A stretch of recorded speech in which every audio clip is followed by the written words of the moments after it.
Hello बच्चों, let us see the comprehension. The comprehension says the first law of thermodynamics for a closed system is du is equals to dq plus dw. तो according to the first law of system, first law of the thermodynamics, closed system के लिए first law जब लगाएंगे thermodynamics का तो वो क्या कहता है, change in internal energy is equals to sum of heat provided by the system plus sum जो है change in work done, change in heat and plus change in work done, ठीक है ना. Where जहाँ पे जो dw होगा, जो वर्क डन में चेंज होगा, दैट विल बी जो प्रेशर वॉल्यूम का वर्क होगा प्लस नॉन प्रेशर वॉल्यूम से जो वर्क होगा उनका सम होगा. The most common type of work that is non pressure volume जो वर्क होता है, ये क्या होता है, ये इलेक्ट्रिकल वर्क होता है जो मोस्ट कॉमनली होता है नॉन प्रेशर वर्क का एग्जाम्पल. और as per IUPAC convention work done on the system is positive. और IUPAC के अकॉर्डिंग अगर फॉलो करते हैं केमिस्ट्री में तो ये क्या कहती है, जो वर्क डन होगा सिस्टम पर, जो वर्क डन होगा सिस्टम पर वो हम कह लेंगे, हम हमेशा पॉजिटिव एज्यूम करके चलेंगे, ठीक है ना.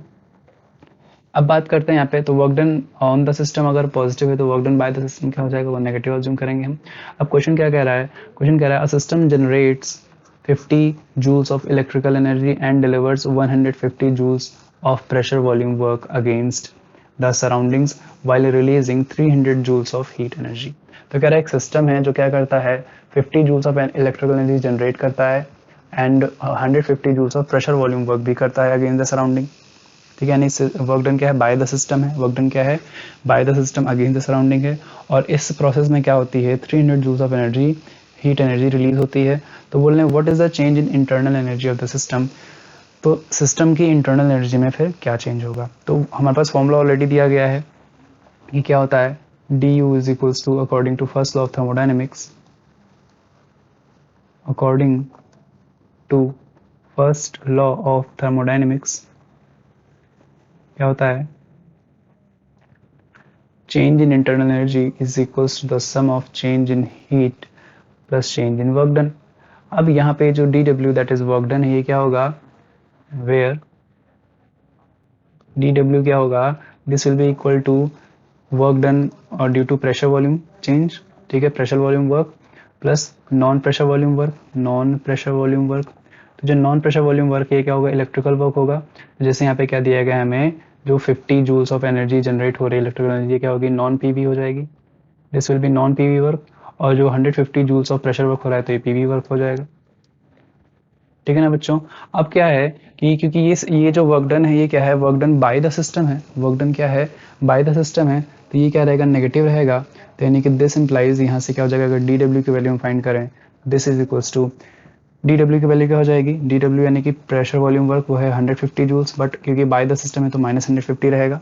इसी तरह जब हम फाइंड करेंगे नॉन प्रेशर वॉल्यूम वर्क जो कि 50 जूल्स दिया गया, अगेन ये भी क्या है, बाय द सिस्टम है, तो ये भी क्या रहेगा, माइनस 50 जूल्स ही रहेगा, ठीक है ना बच्चों. तो दिस इंप्लाइज यहाँ से dw क्या आ जाएगा, this will be equal to minus 200 joules, this will be equal to minus 200 joules. Therefore this was our equation 1. तो therefore if we follow equation 1 we have du is equals to dq plus dw.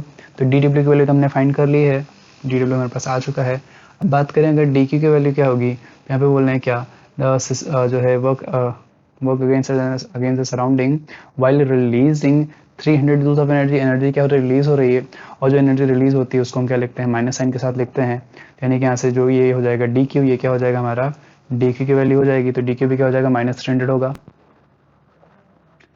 This implies du is equals to क्या हो जाएगा, minus 300 plus minus 200 joules, ठीक है ना बच्चों. ये पूरा जूल्स में रहेगा तो मैंने बाहर लिख दिया joules.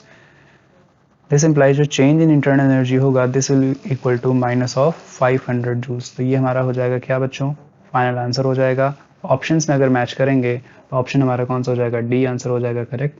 I hope you understood.